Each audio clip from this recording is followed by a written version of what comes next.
जय हिंद दोस्तों, स्वागत है एक बार फिर से अपनी इस यूट्यूब चैनल पर। दोस्तों, आज के इस वीडियो में हम कक्षा 12 के विद्यार्थियों के लिए समाजशास्त्र के महत्वपूर्ण लघुत्तरी एवं अतिलघुत्तरी प्रश्नों की बात करेंगे जो 2023 के लिए वेरी इंपॉर्टेंस रहेगा, 2023 में जरूर आएगा। तो आइए देखते देखते हैं दोस्तों। देखो बच्चों, ये जो है एनसीईआरटी रहेगा और सभी बोर्ड के विद्यार्थियों के लिए मोस्ट इंपॉर्टेंस रहेगा। तो चलिए देखते हैं देर ना करते हुए। मूल एवं विस्तारित परिवार के विषय में समझाइए अथवा विस्तारित परिवार से आप क्या समझते हैं। विस्तारित मतलब जो जिसका लंबा विस्तार हो। देखो बच्चों, मूल परिवार में माता पिता, दंपति यानी पति पत्नी, दंपति और उनके बच्चे सम्मिलित होते हैं।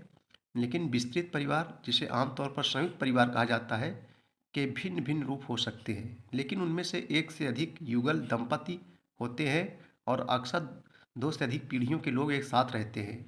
इसमें जो है कई भाई भी हो सकते हैं जो अपने अपने अपने परिवारों को लेकर संयुक्त परिवार के सदस्य के रूप में रहते हैं, या एक बुजुर्ग बुजुर्ग दंपति जो अपने बेटों पोतों उनके परिवारों के साथ रहते हों। विस्तृत परिवार प्रायः भारतीय होने का सूचक जो है माना जाता है दोस्तों। हालांकि यह समुदाय के कुछ अनुभागों या कतिपय क्षेत्रों तक ही सीमित था। वास्तव में अंग्रेजी का जॉइंट फैमिली शब्द ही, जिसे हिंदी में संयुक्त परिवार कहा जाता है, देशज नहीं है। आईपी आईपी देसाई के अनुसार अंग्रेजी का जॉइंट फैमिली शब्द किसी भी ऐसे भारतीय शब्द का अनुवाद नहीं है। यह बात रुचिकर है कि अधिकांश भारतीय भाषाओं में संयुक्त परिवार के लिए प्रयुक्त शब्द अंग्रेजी भाषा के जॉइंट फैमिली शब्द का ही अनुवादित पर्याय है। अब बच्चों, जाति और वर्ग में अंतर स्पष्ट कीजिए। मोस्ट इंपॉर्टेंट है 2023 के लिए, पूछा भी गया है परीक्षाओं में, जो है जाति और वर्ग में अंतर बताना है। तो चलिए देखते हैं। दो कॉलम बनाओ, एक तरफ जात एक तरफ वर्ग। सबसे पहले देखेंगे बच्चों जाति। देखो, जाति जैसे जात जैसे जन, जाति जन पर आधारित एक सामाजिक व्यवस्था है। लेकिन बच्चों, वर्ग एक कर्म पर आधारित सामाजिक अवधारणा है। समझ रहे हो? बस उल्टा कर दो। जात की सदस्यता प्रदत्त होती है, यानी प्रदत्त में दिया होती है, जिसे व्यक्ति को प्राप्त करने के लिए मेहनत नहीं करनी पड़ती। वह उसे जन्म के आधार पर ही स्वतः ही प्राप्त हो जाती है, यानी पहले से ही प्राप्त होती है। लेकिन बच्चों, वर्ग की सदस्यता अर्जित होती है, जिसे व्यक्ति को प्राप्त करने के लिए अथक प्रयास करने पड़ते हैं। वह व्यक्ति को उसके कर्मों के आधार पर ही प्राप्त होता है। जात में गतिशीलता का अभाव पाया जाता है, वर्ग में गतिशीलता व्याप्त होती है। जाति एक स्थिर अवधारणा है, वर्ग एक अस्थिर अवधारणा है। बस इसे, जाति एक स्थिर अवधारणा है और वर्ग एक अस्थिर अवधारणा है। जाति एक बंद वर्ग या व्यवस्था है जिसे व्यक्ति बदल नहीं सकता। वर्ग एक मुक्त या खुली व्यवस्था है जिसे व्यक्ति अपनी क्षमता अनुसार बदल सकता है। जाति समाज की एक अनौपचारिक व्यवस्था है, वर्ग समाज की एक औपचारिक व्यवस्था है। औपचारिक मीन्स उपचार संबंधी। जाति में सदस्यों के संबंध अनौपचारिक पाए जाते हैं, वर्ग के सदस्यों के संबंध औपचारिक पाए जाते हैं। जाति की अपनी एक पंचायत व्यवस्था होती है, वर्ग की अपनी कोई पंचायत व्यवस्था नहीं होती है।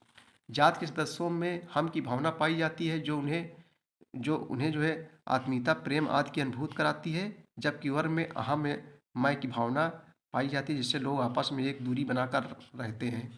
जाति के सदस्यों पर अनेक प्रकार के प्रतिबंध व नियम पाए जाते हैं, वर्ग के सदस्यों पर कोई प्रतिबंध नियम नहीं पाया जाता है। अब देखो, हम लोग समूह की विशेषताएं लिखेंगे। अगला क्वेश्चन देखेंगे, इंपॉर्टेंस है, अगले वर्ष भी पूछा गया था। समूह की विशेषताएं लिखिए। समूह की विशेषताएं निम्नलिखित है, निम्नलिखित आ जाए। नंबर एक बच्चों, देखो समूह, अरे यार, समूह में इकट्ठा बना के रहना, काफ़ी लोग मिलकर जब रहना। देखो, समूह निर्माण के लिए दो या दो से अधिक व्यक्तियों का होना आवश्यक है, तभी तो समूह बनेगा।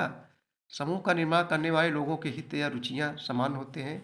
समूह के सदस्यों के बीच सामाजिक संबंध पाए जाते हैं। प्रत्येक समूह के कुछ नियम होते हैं जिनके अनुसार सदस्यों के व्यवहारों को जो है नियंत्रित किया जाता है। देखो बच्चों, ये सब क्वेश्चन वेरी इंपॉर्टेंट है, परीक्षाओं में हर वर्ष पूछे जाते हैं। मातृवंशी परिवार से आप क्या समझते हैं? मातृवंशी बच्चों, जैसे माता, जैसी माँ ही सब सर्वे सर्वा हो, ऐसे परिवार जिसमें माता परिवार की मुखिया होती है, मातृवंशी परिवार कहलाते हैं। सरला है, जनजातियों में ऐसे परिवार पाए जाते हैं। इसमें बच्चों, जनजातियों, जिसे भारतीय संविधान में एसटी कहते हैं। नातेदारी को परिभाषित कीजिए, कई वर्षों परीक्षाओं में पूछे जा रहे हैं लगातार। देखो, नातेदारी जिसको रिश्तेदारी कहते हैं, आप लोग समझ गए होंगे।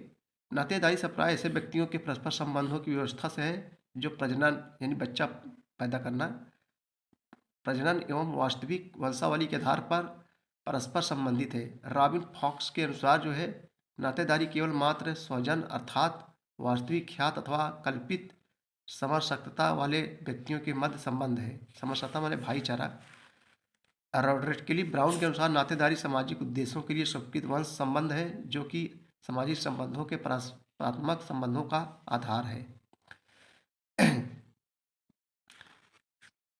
अगला क्वेश्चन हम लोग देखेंगे, नातेदारी के प्रमुख प्रकार लिखिए। देखिए, नातेदारी का आधार संबंध और सामाजिक अंतःक्रिया। नातेदारी दो प्रकार की होती है, एक समरशक्ति नातेदारी, दूसरा है वैवाहिक नातेदारी। समरशक्ति नातेदारी रक्त संबंधों को व्यक्त करने के लिए समरसकता यानी भाईचारे का प्रयोग किया जाता है। वे संबंध जो रक्त पर आधारित हैं समरशक्ति कहलाते हैं। माता पिता व बच्चों के बीच तथा सहोदरों का संबंध समरशक्ति का संबंध है। भाई बहन चाचा ताऊ भतीजा आदि समरशक्ति संबंध में आते हैं।